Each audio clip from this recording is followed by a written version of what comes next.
What's up? What's going on? It's your boy TC Vonner. I want to welcome you back to the 7 Steps on How to School College Edition. Let's get into it.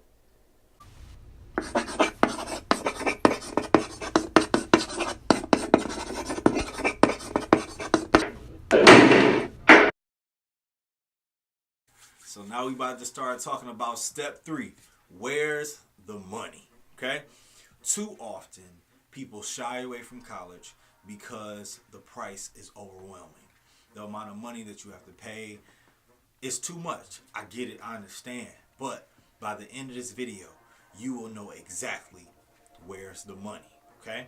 So there's 4 options, right? 4 options in order to help you pay for college.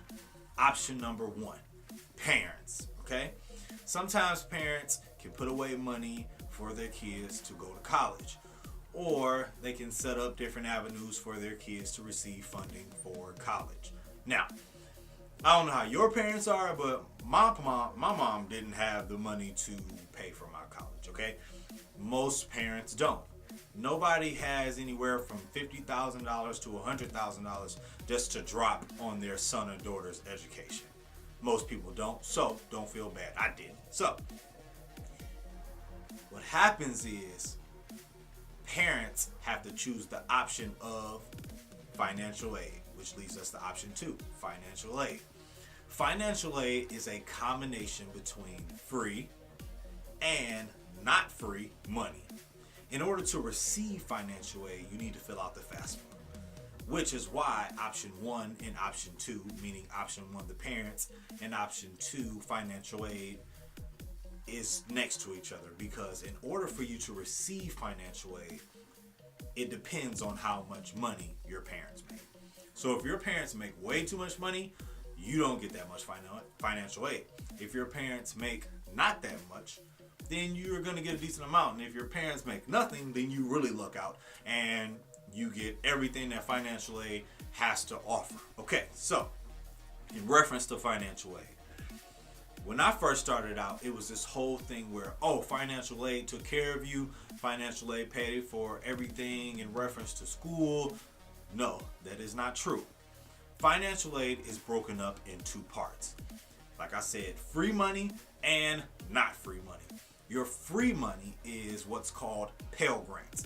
Pell Grant is something that the U.S. Department of Education gives you every year for a total of 6 years, equaling 12 semesters, okay? So I want to put this out there right now because a lot of people think this.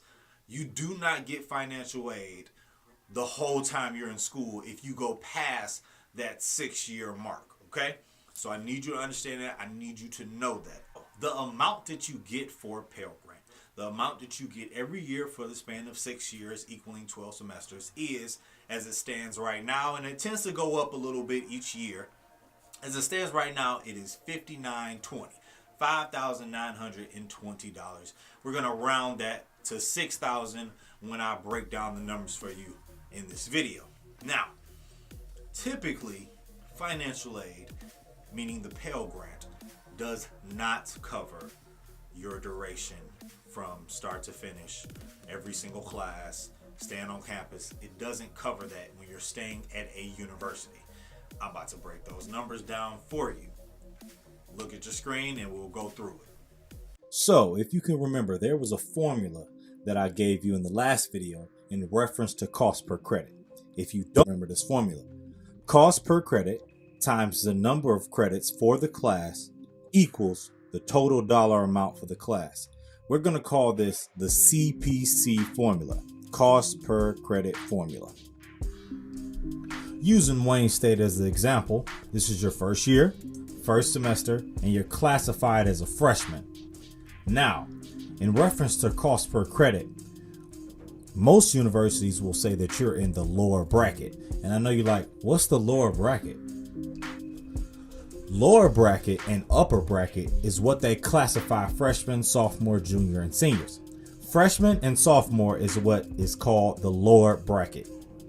Juniors and seniors are what they call the higher or upper bracket. And you probably like, why did they separate them? Well, it's because when you're a junior and a senior, cost per credit goes up. And you're like, wow, or you gonna make me pay more money just because I'm a junior or senior? Yeah, it's all about the money. It's all about the money. So again, using Wayne State as the example, let's say this is your first class, Intro to Psychology.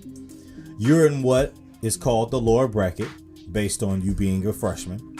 So your cost per credit is going to be $399.69. The class is worth 3 credits. So $399.69 times 3 credits equals $1,199.07. Now that is all using the CPC formula in the first slide. Now, in order to be considered full-time, you have to take at least 12 credits, which equals out at a university to be 4 classes, depending on what the credit amount is for each class. But typically, it is 3 credits. Now, we already talked about Intro to Psychology. We already said the total dollar amount for that class is $1,199.07. So you need 3 more classes in order to meet that minimum requirement of 12 credits. So we're going to say Intro to Math, English, and Intro to Theater. Each class is typically the same price if they have the same credits. Now, sometimes there may be fees associated with certain classes like biology because you have to pay for the lab, but usually they're all the same price. So looking at that, looking at the total, you're going to be right around $5,000 plus fees. We say $5,000 to make the calculations a little more easier as we go forward, but it's going to be right around $5,000. If you can remember, I said based on the Pell Grant, you only get $6,000 a year. Now that $6,000 a year is not $6,000 per semester. That $6,000 is broken up in your first semester being the fall and your second semester being the winter/spring. So that means you only get $3,000 in the fall, $3,000 in the winter/spring. But your classes just equaled out to be $5,000. Is $3,000 greater than $5,000? No. Is $5,000 greater than $3,000? Yes. So wait a minute. How am I supposed to pay for my classes? Where is this other money coming from? Well, to answer your question, it's going to be direct unsubsidized loans or direct subsidized loans. Direct subsidized loans. Direct subsidized loans are available to undergraduate students with financial need. Your school determines the amount you can borrow, and the amount may not exceed your financial need. The U.S. Department of Education pays the interest on a direct subsidized loan while you're in school at least half time for the first 6 months after you leave school, referred to as the grace period, and during a period of deferment, which is a postponement of the loan. Next, we have direct unsubsidized loans. Direct unsubsidized loans are available to undergraduate and graduate students. There's no requirement to demonstrate financial need. Your school determines the amount you can borrow based on your cost of attendance and other financial aid you receive. You are responsible for paying the interest on a direct unsubsidized loan during all grace periods.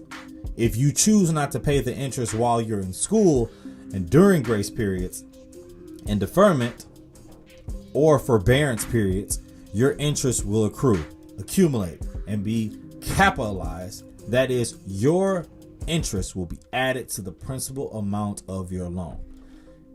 As you can see, I have that labeled in red. As in the previous section, I have that also labeled in red. The reason why I have that labeled in red is because that information is extremely important when you decide to choose these loans. So, which loan is the better one to take? That is subsidized loans. The reason why I say subsidized loans is because, as stated before, the U.S. Department of Education pays the interest on a direct subsidized loan while you're in school at least half time, for the 6 months after you leave school, and during a period of deferment. However, If you can help it, try not to get either one. Try to utilize the Pell Grant as much as you can to cover as many classes as you can so that you don't have to worry about debt when you get out of school. But in most cases, that's hard to avoid. So if you have to choose one, choose subsidized. Option 3, scholarships and grants. This time that you are spending in high school is really important. Let me tell you why it's important. Your grades, depending on where you live, your grades automatically equals to money when you go to college. But that's only if you're as close as possible to a 4.0. Let me give you an example. I went to Tennessee State for about a year. I had saw some information on a flyer that said if you live in Nashville and you were attending a high school and you got, I think it was like a 3.5 or like a 4.0, you got all 4 years, room and board, paid for through Tennessee State for your whole time you was in school. I was like, that's what's up. I wish I would have lived, I wish I lived in Tennessee and I went to high school there. But didn't happen, so that's a long story. However, in Detroit, if you are a resident, okay, if you are a resident living in Detroit and your kids attend a high school in Detroit and they've been there for more than 2 years or for their whole life or whatever, you get money towards college.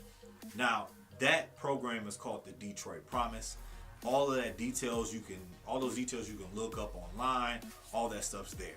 Now, for the juniors and sometimes the seniors, that ACT and that SAT that you're taking, you want to get the highest score you can possibly get in order to get free money to go to college.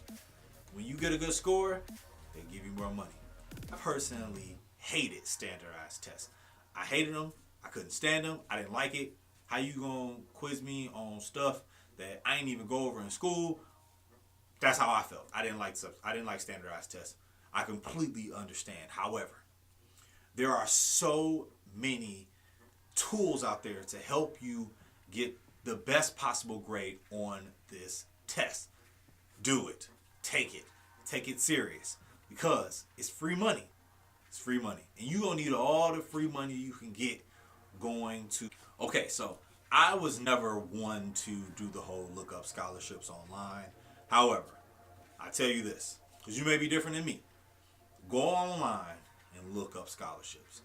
Most of the time, because a lot of people don't want to do the scholarships, there's not a lot of people applying to those scholarships. So it is a greater chance for you to receive that money. Definitely try to do a couple, okay? Because it's free money. Free money. Now, I'm going to give you another free tip, right? In reference to grants and scholarships. When you fill out the financial aid thing online, right? When you go to FAFSA and you fill out for financial aid, do it October 1st. It used to be January 1st, but now it's October. Do it October 1st. Let me tell you why.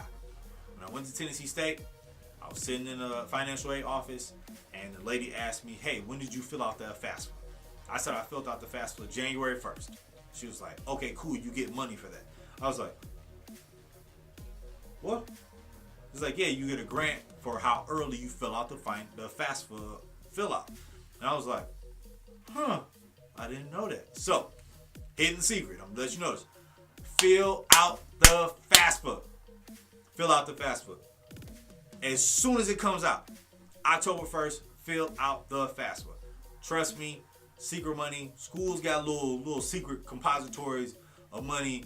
You know, we put so much in there. They probably should have secret compositories, all the money we put into college. But it's a whole nother different story. Y'all just be making me going here and there and there. Look, fill out the FAFSA October 1st, okay? Hop up out the bed, okay? Or when you coming from school, get on that computer, fill out that FAFSA, take care of it, and it's done. Because they don't look at when you finish the FAFSA, they look at when you started the FAFSA, okay? So, start the FAFSA on October 1st. If you don't remember nothing else in this video, which you should remember everything in this video, It'd be really sad if you didn't remember everything in this video. You needed to be taking notes. But October 1st, make sure you fill out the FAFSA. Cool, solid, we good. All right, cool.